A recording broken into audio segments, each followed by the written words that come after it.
स्वागत है। मैं हूं एम ए मालम। आज आपके लिए मैं लेके आया हूं 100 मार्क्स का जो इंग्लिश अभी सेंटअप एग्ज़ाम हुआ था कुछ जगह, उसका क्वेश्चन का आंसर, ऑब्जेक्टिव आंसर की लेकर आया हूं।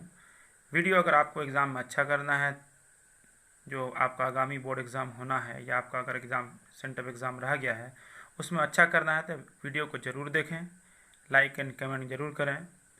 अगर आपको अच्छा नहीं करना तो आप स्किप कर सकते हैं, क्योंकि मैं यहाँ पर एक एक क्वेश्चन पे एक्सप्लेनेशन दूंगा। खास के ग्रामर पोर्शन या बुक पोर्शन का क्वेश्चन है जो कैसे बनेगा, क्यों नहीं बनेगा, आंसर क्या सही है क्या गलत है, क्यों गलत है क्यों सही है, इस पर चर्चा करूंगा। तो चलिए, वीडियो आपको पसंद आए तो लाइक कमेंट एंड शेयर करना न भूलें।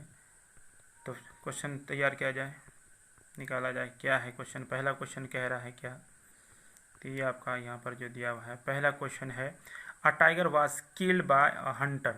क्या कह रहा है? एक टाइगर जो है वो किसके द्वारा? हंटर के द्वारा, शिकारी के द्वारा मारा गया। तो देखिए ये पैसिव में है और यहाँ चूज करने के लिए कह रहा है एक्टिव में। तो अब एक्टिव में सोचना है कि हम लोग एक्टिव में जो रहते हैं तो वाच कब लेते हैं? एक्स्ट्रा ऑक्सिलरी वर्ब के बाद, जब आपका सब्जेक्ट प्लस क्या होता है? V2 होता है, तब हम लोग वाज लेते हैं। तो देखेंगे कि सब्जेक्ट प्लस V2 किस में है। तो देखिए पहला क्वेश्चन कह रहा है a hunter has kill, tense से चेंज कर दिया गया है, तो ये तो सरासर गलत है। दूसरा क्या कह रहा है आपका? अ Hunter being killed a tiger, ये तो इसमें तो मैन ऑक्सिलरी वर्ब है ये नहीं कोई। तीसरा, अ Hunter was killed a tiger, ठीक है। तो यहाँ पर वाज के बाद V3 आएगा तो ये तो खुद पैसिव हो गया। तो अब क्या होगा? आपका सब्जेक्ट प्लस V2 देखिए कहाँ पर है? V2 है अ हंटर किल्ड अ टाइगर, एक शिकारी एक शेर मारता है। तो यहाँ पर देखिए सब्जेक्ट हंटर हो गया, किल्ड आपका V2 हो गया। तो चलिए अगला क्वेश्चन देखते हैं। तो आंसर क्या हो गया आपका? यहाँ पे डी नंबर आंसर हो गया। आपका दूसरा क्वेश्चन में कह रहा है I saw him living the house. देखिए यहाँ पर आपको करना क्या है? बस आई सॉ हिम तक को ही देखना है, बाकी लिविंग द हाउस को भी नहीं देखना है। तो देखिए यहाँ आई सब्जेक्ट है, सॉ क्या है आपका? V2 है, और हिम जो है यहाँ पर आपका ऑब्जेक्ट है। और आपको यहाँ पर एक्टिव सेंटेंस आपको पैसिव में चेंज करने के लिए कहा जा रहा है। तो पैसिव में चेंज करने के लिए आपको क्या करना है कि वही देखिए V2 है, सब्जेक्ट प्लस V2 है, तो आपको लेना क्या पड़ेगा? आपको एक्स्ट्रा में ऑक्सिलरी वर्ब में वाज या वर लेना है। इन दोनों में से कोई लेना है, वाज सिंगुलर के लिए और वर प्लुरल के लिए। तो अब देखिए यहाँ पर तो देखिए किसके साथ वाज का प्रयोग किया गया है। तो पहले हम लोग वाज या वर का प्रयोग देखिए, पहले में हेड का प्रयोग, इसका मतलब गलत है। तीसरे में भी देखिए डायरेक्ट लिविंग कर रहा है, ठीक है। वाज सिन तो ये हो नहीं सकता, क्योंकि हमको सेंटेंस जो है जो पैसिव सेंटेंस को पहले बनाना है। तो आपका बचता है यहाँ he was sin, he was सिंग। अब देखिए यहाँ पर दो चीज़ है, ही वाज सिन के बाद हमने क्या बताया था कि आपको आगे के सेंटेंस में कोई चेंज नहीं करना है। तो लिविंग द हाउस जो है ये आपको रहने देना है, टू लिव नहीं कर देना, यहाँ पे टू लिव नहीं कर देना। तो इसलिए आंसर जो इसका आपका हो जाएगा D number, he was living the house by me, आई का मी हो गया। तो आपका आंसर डी जो है ये बिल्कुल सही है। तो चलिए अगला क्वेश्चन देखा जाए। अगले में कह रहा है क्वेश्चन कि my mother 42 years old next Monday. कह रहा है कि मेरी माँ जो है ये नेक्स्ट मंडे जो है कैसा हो गया? 42 साल की हो जाएगी। तो यहाँ पर देखिए ये फिक्स चीज़ है, जैसे ही कोई फिक्स चीज़ होता है उसके लिए ज़्यादातर लोगों को तो लग रहा होगा कि विल बी होगा, ठीक है, कि अगले जो मंडे है, नेक्स्ट बता रहा है कि फ्यूचर में, लेकिन ये गलत है। सही क्या होगा? इज़। ये आपका फ्यूचर में कुछ होता है सेंटेंस जो फिक्स्ड होता है कि अगले जो है नेक्स्ट मंडे को मेरी माँ जो है 42 साल की हो ही जाएगी। तो इस तरह के सेंटेंस को प्रेजेंट में बनाया जाता है और प्रेजेंट इंडेफिनिट में इज लगेगा यहाँ पे। तो ऑप्शन डी इसका सही है। अगर आपको कुछ लगता है किसी पे तो आप इस पर कमेंट जरूर कीजिए। चलिए 4 नंबर क्वेश्चन देखा जाए। C come at we were still waiting for her. हम लोग क्या करें? उसका इंतज़ार करें, कि इंतज़ार अभी तक किया जा रहा है। तो देखिए जब इंतज़ार करने की बात है, इसका मतलब क्या हो जाएगा कि अभी तक नहीं आई। इसका मतलब यहाँ पर सेंटेंस जो होगा आपका वो क्या हो जाएगा? नेगेटिव में हो जाएगा। तो अब देखिए दो ऑप्शन था आपका, ऐसे ही गलत हो गया। अब बता हैवेंट और हैजेंट। तो हैवेंट तो सी के साथ लगेगा नहीं, लगेगा किसके साथ?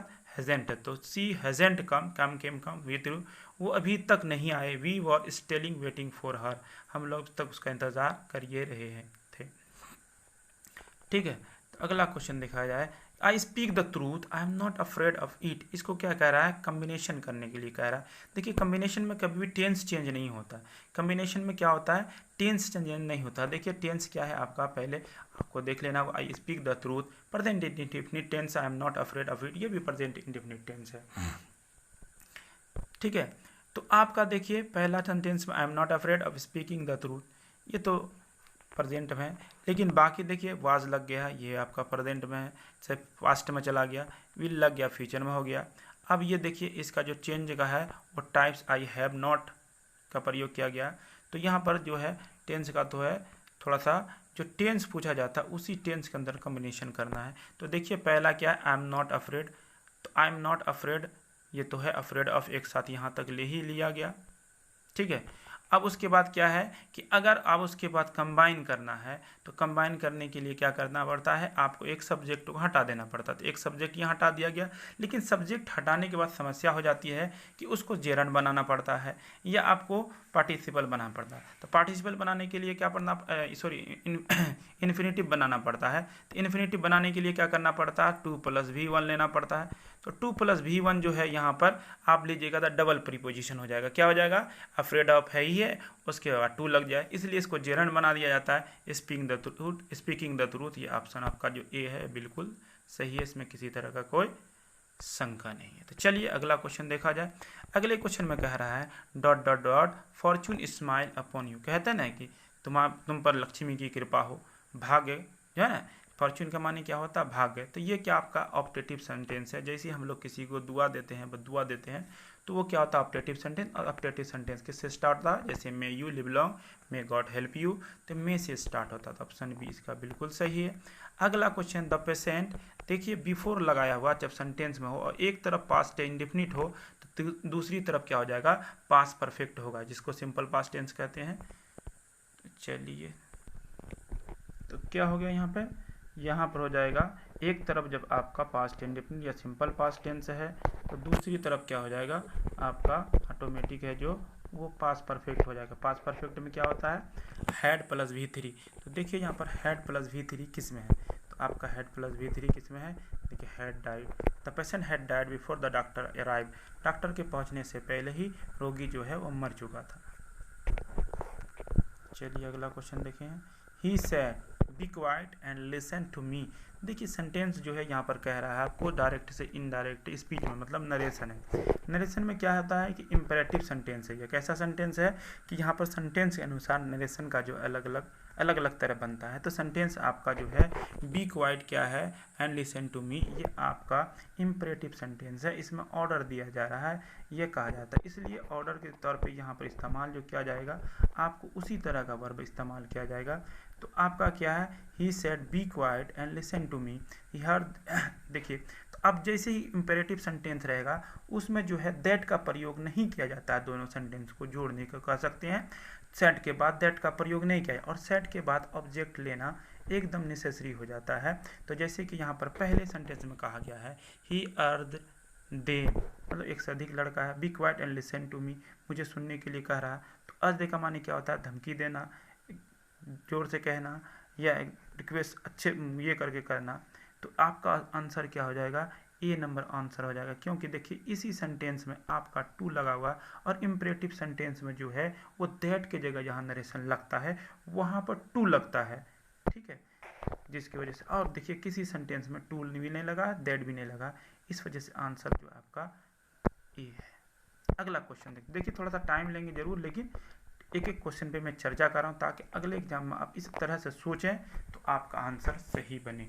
I thought you were about, ठीक है, तो क्या कह रहा है, अबाउट है ना, आई थॉट मुझे लगता है you were about to live.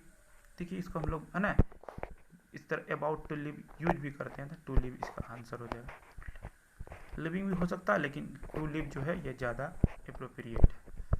अगला ही says that he goes for a walk every morning, यहाँ कह रहा choose the correct direct speech कह रहा है, वहाँ तो इनडायरेक्ट कह रहा था, यहाँ ये डायरेक्ट में कह रहा है। इनडायरेक्ट तो ये है क्योंकि दैट लगा हुआ इन्वर्टेड कॉमास के अंदर नहीं है।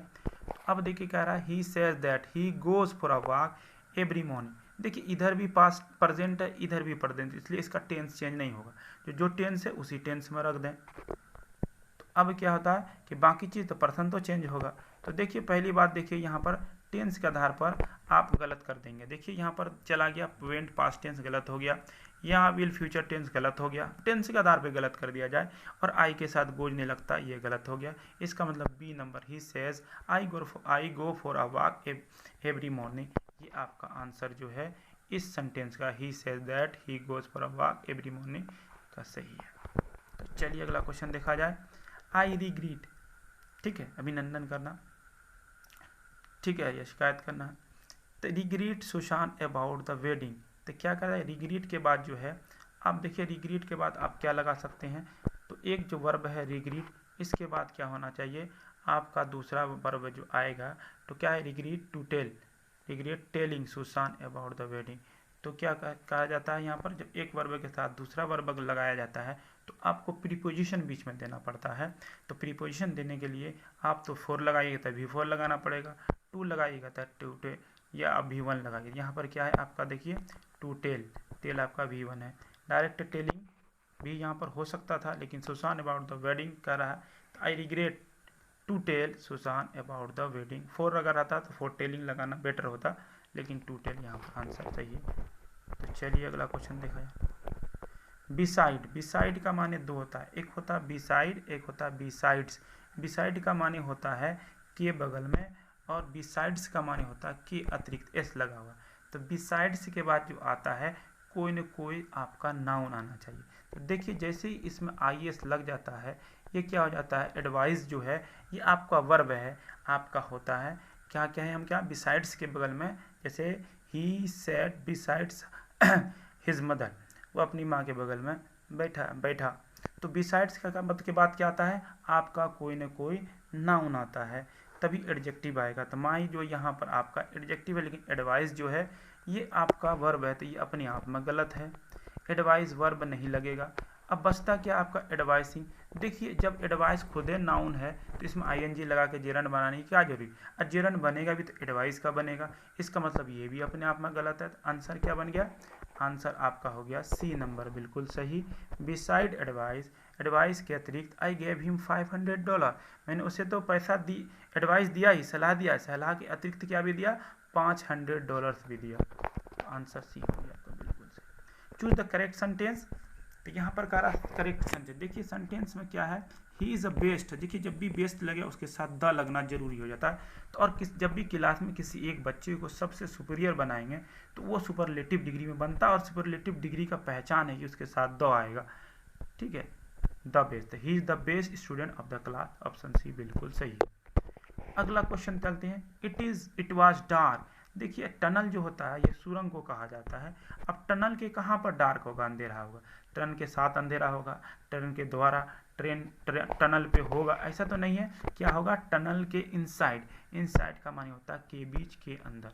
तो क्या होगा, it was dark inside the tunnel, tunnel के इनसाइड में क्या था, अंदर में क्या था, डार्क था, अंधेरा था। ऑप्शन C बिल्कुल सही है, प्रीपोजिशन वाला चैप्टर से है ये। दिस इज द कॉज, है ना, कॉज माने कारण। देखिए कॉज क्या, द प्रॉब्लम्स, तो कह रहा है इसके बीच में प्रीपोजिशन, तो कॉज क्या लेता है, ऑफ लेता है। This is the cause of the problems, ये जो है समस्या का कारण है। अगला क्वेश्चन, ही गेव, तो किसी चीज़ को भी हम लोग छोड़ते हैं, खास के अगर स्मोकिंग को छोड़ा जाए, ठीक है, धूम्रपान छोड़ा जाए तो गिव अप लगाया जाता है। इसी का पास्ट बना हुआ गैब, तो गैब अप के साथ क्या लगेगा आपका, अप लगेगा। तो ही गैब अप स्मोकिंग, उसने धूम्रपान छोड़ दिया, ये छोड़ा। तो चलिए अगला question, choose the correct sentence कह रहा है। देखिए सेंटेंस यहाँ पर जो है ये आपको करेक्ट सेंटेंस खोजना है। तो देखिए जैसे ही करेक्ट सेंटेंस खोजने की बात की जाए तो कह रहा है कि वो फिजिक्स में अच्छा सब बात तो कहा जा रहा है, लेकिन जब अगर अच्छा ही बताया जाए तो हम लोग सो के साथ बताते हैं, अगर बुराई हो या उसमें कुछ कमियां हो उसके साथ टू, जैसे I am too long, I am too short, I am too fat, he is too fat, he is too short. तो यहाँ पर देखिए नेगेटिविटी को बताने के लिए टू का प्रयोग किया जाता है, जबकि पॉजिटिव थिंग है कि क्या वो फिजिक्स समझता है। तो I am so good at physics, में फिजिक्स में अच्छा हूँ, या मेरा फिजिक्स अच्छा है, तो आई एम सो गुड है, बहुत अच्छा। तो ऑप्शन D बिल्कुल सही है। डू यू माइंड, देखिए एक वर्ब यहाँ माइंड यूज कर लिया गया है और सेंटेंस अब इंट्रोगेटिव है, यू के पहले चला गया डू, इसलिए है ना, डू यू माइंड, क्या आप बुरा मानते हैं, क्या अगर इस इट विथ यू अगर ये आपसे ले लिया जाए तो दूसरा वर्ब लगाने के लिए क्या, do you want to take it with you. अगर आप बुरा मानते, अगर मैं आपसे इसको ले लूँ तो आप बुरा मानते हैं, है ना, तो ये हो जाएगा क्या, टू टेक हो जाएगा, क्योंकि माइंड एक वर्ब है। दूसरा वर्ब लेंगे तो उसके लिए आपको प्रीपोजिशन लेना पड़ता है, या कहते हैं उसको इन्फिनेटिव बना। ही हैज टेकन टू, देखिए टेकन टू लग गया तो टू के बाद क्या आता है आपका V1 आता है, टेकन टू गैम्बल। तो ऑप्शन 1 बी बिल्कुल सही है। 20 नंबर में चूज द करेक्ट सेंटेंस कह रहा है यहाँ पर, फिर से वही बात है, ही डिड नॉट लिसन। देखिए लिसन हमेशा टू लगता है, लेता है, तो यहाँ पर देखिए 3 ऑप्शन में ऐसे ही टू नहीं है तो गलत कर सकते हैं। He did not listen to what I said, वो नहीं सुनता है जो मैं कहता हूँ, जो मैं कहा वो नहीं सुना, वो नहीं सुना जो मैं कहा। ये वर्ड का मीनिंग कभी कभी जो भी होता है। तो ऑप्शन देखिए अब 21 में क्या है, dot dot it is impossible on this Sandy ground. Sandy ground मतलब बलुआही जमीन या बलुआही भूमि पे क्या है कि साइकिल चलाना ये इम्पॉसिबल है। तो देखिए जैसे हम लोग बोलते हैं ना, swimming is a good exercise, walking is good for health, तो देखिए इस तरह का जो सेंटेंस होता है वो आपका जेरंड से बनता है, जेरंड नाउन की तरह काम करता है, और यहाँ आपका क्या है, इज जो है ये मेन वर्ब है, तो इसलिए हो जाएगा साइकिलिंग। हेड साइकिल नहीं होगा क्योंकि सेंटेंस इंट्रोगेटिव नहीं है, व्हील साइकिलिंग भी नहीं होगा, टू साइकिल पे हम लोग यूज नहीं कर सकते हैं क्योंकि जेरंड यूज करना पड़ता है, जैसे स्विमिंग। तो चलिए, Jack dot dot English Spanish and bit of French. तो जैक जो क्या कर रहा है कि ये क्या क्या बोलता है, इंग्लिश स्पेनिश और कुछ फ्रेंच बोलता है। तो यहाँ पर देखिए ऑप्शन में क्या, स्पीक्स, तो ये हो सकता है। स्पीकिंग डायरेक्ट नहीं हम लोग यूज कर सकते हैं।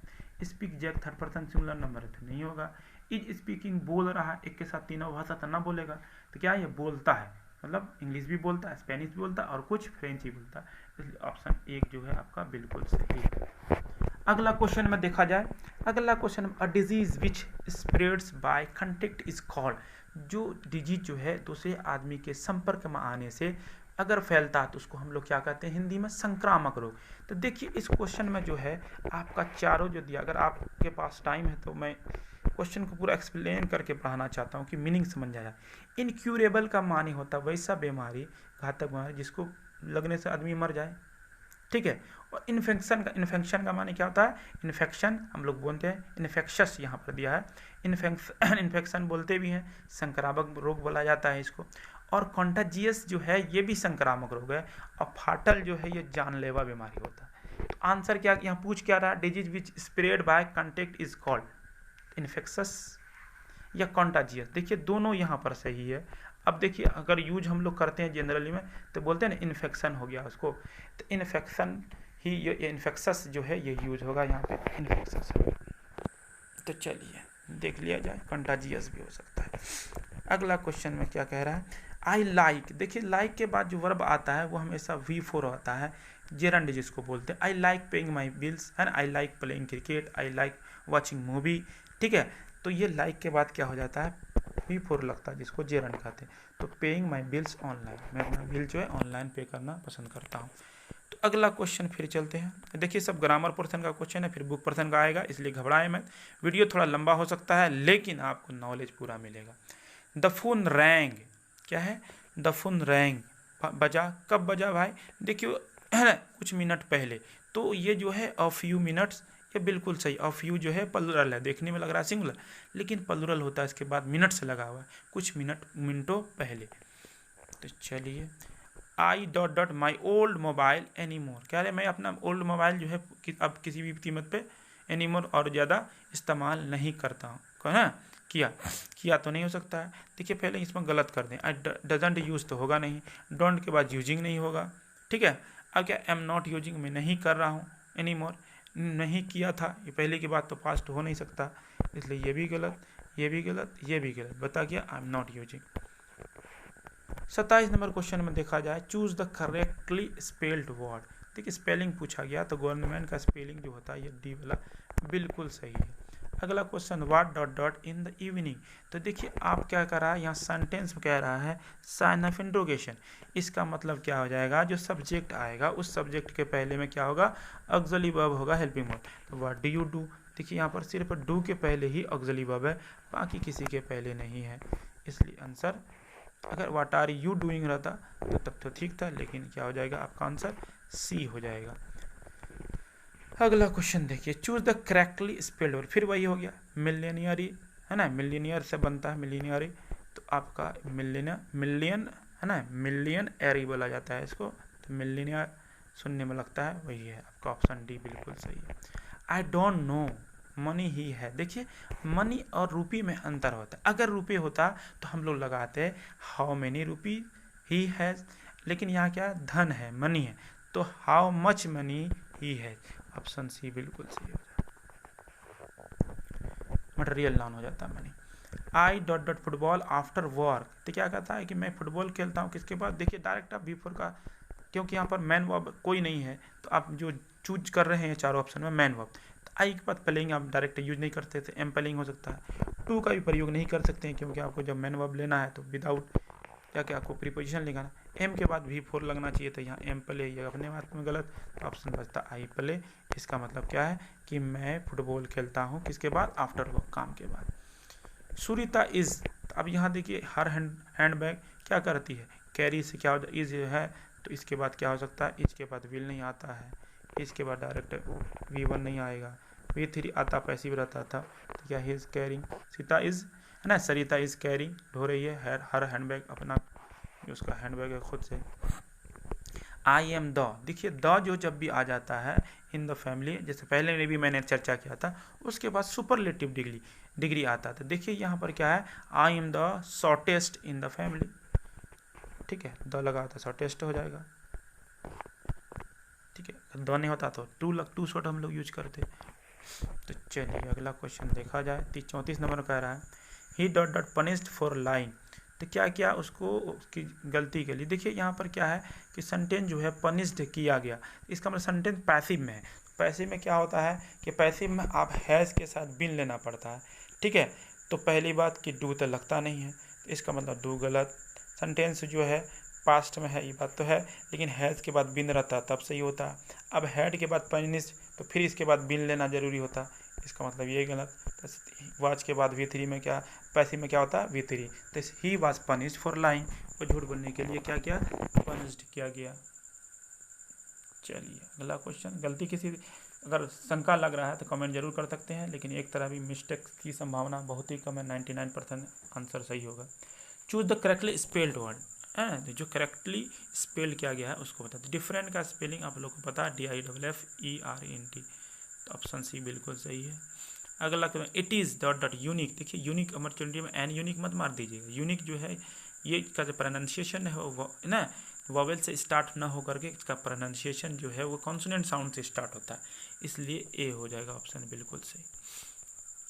अगला क्वेश्चन अब बुक पर्सन है, after all there is something in Hinduism that has kept it alive up till now, is from मतलब इस पंक्ति को कहाँ से लिया गया है, इस बात को आपको गौर करना है। तो इस पंक्ति को आपने पढ़ा होगा है ना, इंडियन सिविलाइजेशन एंड कल्चर जो महात्मा गांधी के द्वारा लिखा गया वहाँ पर है इस बात की चर्चा, तो वहीं से लिया गया है। The prose piece Bharat is my home is written by, जो प्रोज पीस है आपका जो एक गद्य खंड है, ये किसके द्वारा लिखा गया है, तो ये आपका जाकिर हुसैन जो आपके प्रथम मुस्लिम प्रेसिडेंट थे उनके द्वारा।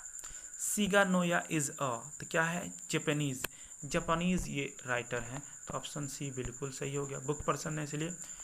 कह रहे that without a free press there can be no free people that all free people take for, देखिए ये जो लाइन है आपका how free is the press Dorothy L Sayers के द्वारा जो लिखा गया है वहीं से लिया गया है, ठीक है, ड्रोथी एल्सेयर के द्वारा वहीं से लिया गया है, और उसका पहला लाइन है, पहला पर आएगा आपका, तो वहाँ पर आप देख लेंगे कि वहाँ पर आपको ऑप्शन में ग्रेंटेड उसके लाइन में मिल जाएगा।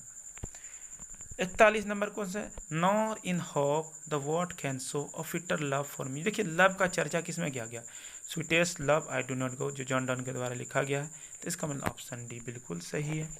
अगला क्वेश्चन देखा जाए, अगला क्वेश्चन में कह रहा the name of Lamos dog is, तो लमोस और डॉग जो है किसमें है, अब मैरिज प्रपोजल जो है इसमें है लमोव और नतालिया, तो नतालिया के कुत्ते का नाम झगड़ा जो होता है वो लीप होता है, और जो आपका लोमोज होता है लोमोव उसके कुत्ते का नाम गेस होता था, ऑप्शन ए बिल्कुल सही। पर्ल एसबेक वाज, क्या है कि कहाँ पैदा हुई, तो पर्ल एसबेक जो है, जो आपकी किताब में लिखा गया है इंडिया थ्रू ट्रेवलर्स आई, ये पर्ल एसबेक के द्वारा ही लिखा गया है। तो ये अमेरिकन थी, लेकिन इसके गार्जियन चाइना में रहते थे, तो ये चाइना में पली बड़ी थी, लेकिन बाय बर्थ अमेरिकन थी। अगला question, lips of grass is a collection of poem, तो लिप्स ऑफ ग्रास जो है किसका कलेक्शन है, आपका विटमैन का कलेक्शन है। ऑप्शन डी बिल्कुल सही है। बेंजे वांटेड टू, क्या करता है बेंजे, अपने बाप की जमीन को खरीदना चाहता है, तो बाय हो जाएगा, सेल नहीं करना चाहता, हड़पना नहीं चाहता है, क्योंकि उनके पास पैसा होता है, अंडा बेच बेच करके बहुत पैसा कमा लेता है। Paradise Lost is written by, तो ये जॉन मिल्टन के द्वारा लिखा गया। तो चलिए, cold impossible ahead, list of mountain is lovely head is taken from, तो किससे लिया गया है, ये आपका जो है now the lips are falling fast जो है, यहाँ से लिखा गया है, लिया गया है, जिसके रचयिता कौन है, राइटर जो है इसके कंपोजर W.H. ऑर्डेन है। तो आंसर क्या हो गया, बी, इसका भी लाइन है वहाँ से लिया गया है। The poetess in my grandmother's house just wanted to listen to the, कैसा हवा को सुनना चाहती, तो फ्रोजन एयर, ये पोएम का लाइन है। चलिए अगला, T.S. Elliot is a poet, तो किस तरह का पोएट, रोमांटिक तो नहीं है, ये वार भी नहीं है, रूपर्ट ब्रूक तो है नहीं, तो इसमें आएगा ये मॉडर्न पोएट में, क्योंकि 19वीं शताब्दी जो है के है, तो मॉडर्न पोएट आ जाएगा। 50 में, a major linguistic change is known है, तो मेजर लिंग्विस्टिक चेंज को किस नाम से जाना जाता है, द ग्रेट वावेल शिफ्टिंग के नाम से। ऑप्शन सी बिल्कुल सही। ठीक है, अगला है, light of step and heart was she is from, तो light of step and heart she is, तो देखिए महिला की प्रशंसा किस में की गई है, तो एन एपिटफ में किया गया है। एपिटफ का जो है पहले दूसरे पंक्ति में पहले लाइन में है, एन एपिटफ लिखा किसके द्वारा किया गया है, तो वाल्टर डी ला मेयर के द्वारा। तो ऑप्शन डी बिल्कुल सही। ऑप्शन कुछ जो पोएम है उसके ऊपर से लाइन उठा करके पूछ दिया जाए। Untouchable and Coolie are written by, तो ये अनटचेबल या कूली जो है ये कहाँ से लिखा लिया, कौन ने लिखा है इसको मुल्क राज आनंद, जिसको M.R. आनंद कहा जाता है, पुस्तक का नाम उनके। तुगलक इज रिटेन बाय, तो गिरीश कर्नाड के द्वारा तुगलक लिखा गया जो बुक है, इस पर मूवी भी बनी है। अगला, dot dot English will be one common language for us, कौन सा इंग्लिश कॉमन लैंग्वेज है हम लोगों के लिए, तो ये आपका ग्लोबल लैंग्वेज अगर होगा तो English will be common. Global standard करा अमेरिकन, मिडिल, ब्रिटिश, तो यहाँ पर देखिए इसमें थोड़ा सा कन्फ्यूजन है, ग्लोबल स्टैंडर्ड बोल दिया है, तो यहाँ पर थोड़ा सा कन्फ्यूजन है मेरे ख्याल से, क्योंकि आपके बिहार बोर्ड में या CBSE बोर्ड में ब्रिटिश इंग्लिश चलता है, तो इसलिए ब्रिटिश होना चाहिए। हो सकता है कि इसका आंसर जो है आपका ग्लोबल स्टैंडर्ड भी होता है, उसमें कमेंट आप जरूर करें। The romantic revival is often associated with, तो ये किसके द्वारा, आपका S.T. कॉलेरिज जो है इससे जुड़ा हुआ है। ठीक है, अगला क्वेश्चन देखते हैं। आवर एंसेस्टर इंजॉयड ट्रू, तो किसके साथ, ट्रू होम रूल के साथ हमारे जो पूर्वज थे वो मजा करते थे। ये भी Bharat is my home, sorry इसका इंडियन सिविलाइजेशन एंड कल्चर का भारत इज माई होम उसी से है, महात्मा गांधी। चलिए अगला question, Martin Luther king junior dislikes, discrimination का माने होता है भेदभाव, तो किस तरह का डिस्क्रिमिनेशन ये से है ना, डिसलाइक करते थे, ना पसंद करते थे, तो रेशियल डिस्क्रिमिनेशन। ऑप्शन ए बिल्कुल सही है। अब पोएम ऑफ, कितना लाइन का पोएम सोनेट कहलाता है, सोनेट कहलाता है, तो सोनेट कितना लाइन का पोएम कहलाता है, 14 lines poem is called sonnet. अगला क्वेश्चन देखा जाए, who is known as the nightingale of India, तो भारत में नाइटिंगेल ऑफ इंडिया किसको कहा जाता है, तो सरोजनी नायडू को। जीके का क्वेश्चन भी है। अगला क्वेश्चन देखते हैं, द नियरेस्ट टावर ऑफ, देखिए ये फायरहाइम से लिया गया, nearest tower of was 1000 mile, तो क्या है, साइलेंस है, टावर ऑफ साइलेंस जो है वो कहा जाता है ना, हजारों मील दूर, तो ये फायरहाइम पोएम से लिया गया है। अगला, तो ये रहा आपका 60 क्वेश्चन। अगर आपको वीडियो पसंद आया तो लाइक, कमेंट एंड शेयर करना ना भूलें। वीडियो थोड़ा लंबा हो गया, 60 क्वेश्चन था इसलिए 30 मिनट लग गया, एक्सप्लेनेशन के साथ था, लेकिन वीडियो को आपने अगर अंत तक देखा होगा तो आपको बहुत ज़्यादा नॉलेज हुआ होगा, तो इसलिए वीडियो को लाइक, कमेंट एंड शेयर करना ना भूलें। अगर नए चैनल में नए मेहमान हैं, चैनल को सब्सक्राइब कर दें। मिलते हैं अगले वीडियो में, तब तक के लिए धन्यवाद।